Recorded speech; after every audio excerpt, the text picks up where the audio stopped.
안녕하세요, 림모양처입니다. 저는 사회생활을 꽤 일찍 한 편인데요. 대학 졸업하자마자 직장인이 됐어요. 그래서 현재 10년차 직장인입니다. 대학생 때부터 돈에 관심이 많아서 알바로 부수입도 벌어보고 적금을 꾸준히 해왔어요. 직장인이 되면서부터는 특반도 찾아보고 연금보험이나 주택청약 이런 것도 다 가입을 했었고요. 또 풍차 돌리기 같은 나름의 재테크를 꾸준히 해왔습니다. 근데 그렇게 열심히 재테크 생활 10년을 해왔는데 저의 자산을 제대로 불렸던 건 고작 작년 1년이었습니다. 그 전에 열심히 불렸던 금액의 10배 이상의 금액을 작년 1년 동안 만들었어요. 그 차이는 아주 사소한 거에서 시작됐습니다. 지금까지 열심히 돈을 모아왔던 저에게 단기간에 그렇게 큰 자산을 가져다 줬던 건 저의 마인드 변화에 있었습니다. 정말 마인드 하나만 바뀌었을 뿐인데 저희 집 자산의 변화는 나비 효과처럼 엄청나게 변화되어 있었어요. 이야기 시작에 앞서 좋은 정보 공유를 위해 구독과 좋아요 부탁드릴게요. 제가 가장 크게 변했던 부분은 두 가지 정도로 얘기할 수 있을 것 같아요. 첫 번째, 우선 부자가 되겠다고 마음먹는 거였습니다. 아니, 별거 아니죠? 정말 별거 아니죠. 이런 얘기는 우리 농담 삼아라도 얘기하잖아요. 근데 여러분들은 진지하게 부자가 될 수 있을 거라고 생각하시나요? 불과 몇 년 전만 해도 저는 부자는 무슨 금수저도 아닌데 어떻게 내가 부자가 돼? 라는 생각을 좀 갖고 있었어요. 실제로는 전 되게 부정적인 생각을 갖고 있었던 것 같아요. 왜냐면 정석대로 공부 열심히 해서 좋은 직장 들어갔고 열심히 돈 아껴서 모았는데 연말에 나에게 주어지는 돈은 열심히 모았던 적금 원금과 그리고 몇만 원의 이자뿐이었기 때문이죠. 근데 이 생각부터 고치셔야 합니다. 당장 우리가 부자가 될 수는 없어요. 일확천금으로 내가 로또가 당첨이 되고 요즘은 부자가 안 되죠. 그만큼 부자가 되는 건 오래 걸리지만 언젠가는 될 수 있다 생각을 하셔야 합니다. 이미지 트레이닝이라고도 하죠. 계속해서 여러분들의 꿈을 되뇌이고 반복적으로 보고 말해야 합니다.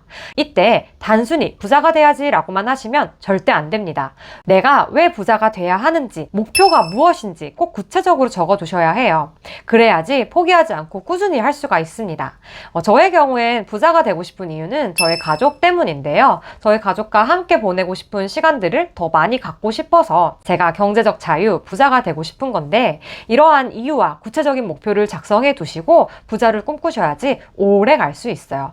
만약 진짜로 지금 영원부터 시작하시는 분들은 사실 종잣돈을 모으기 위해 일정 기간 동안은 일명 짠테크라고 하죠. 모든 걸 아끼는 시간이 아마 있어야 할 거예요. 근데 그 시간이 생각보다 너무너무 힘들거든요. 현타도 되게 자주 오고요. 근데 그런 현타를 극복하는데 바로 이 구체적인 목표와 내가 부자가 되겠다라는 아주 확고한 결심이 여러분들의 현타를 극복할 수 있게 도와줄 겁니다. 두 번째는 안전한 걸 버려야 합니다. 여기서의 안전한 마인드는 돈에 대한 생각일 수도 있고요. 투자에 대한 생각일 수도 있고 또 여러분 인생 자체에 대한 가치관일 수도 있을 것 같아요. 저희 아버지는 공무원이셨기도 했고 저희 집안 자체가 약간 보수적이어서 저도 그런 걸 많이 보고 배운 것 같아요. 그 습관이 여전히 남아있는데요. 예를 들어서 저는 음식도 거의 먹던 것만 꾸준히 먹는 편이에요. 남들이 지겹지 않냐라고 할 정도로 말이죠. 그리고 어떤 맛집을 찾아가는 것보단 음식 맛이 똑같은 체인점을 좋아하는 편입니다. 이러한 사소한 것부터 돈을 버는 방식에서도 똑같이 드러나더라고요. 저는 당시 적금이 최고라고 생각을 했어요. 그 이유는 돈을 잃지 않으니까요. 안전성에서는 가장 최고의 투자 방법이었던 거죠. 제가 직장인이 됐을 때 주변에 주식을 시작한 친구들이 많았어요. 그때 되게 비웃었거든요. 아니, 주식? 도박을 하고 있네? 라고 하면서 말이에요. 주식은 제게 있어 도박과 같은 존재였습니다.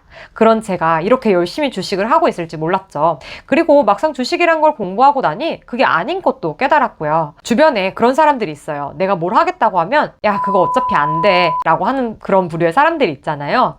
분명히 그 사람들은 해보지도 않고 그렇게 얘기를 하는 거예요. 왜냐면 처음 하는 걸 도전하는 게 꽤 어렵고 용기가 필요하잖아요. 실제로 해본 사람들은 설령 실패를 했어도 그 과정에서 얻게 되는 게 있어요. 그걸 통해서 또 다른 곳에 도전을 할 수가 있고요.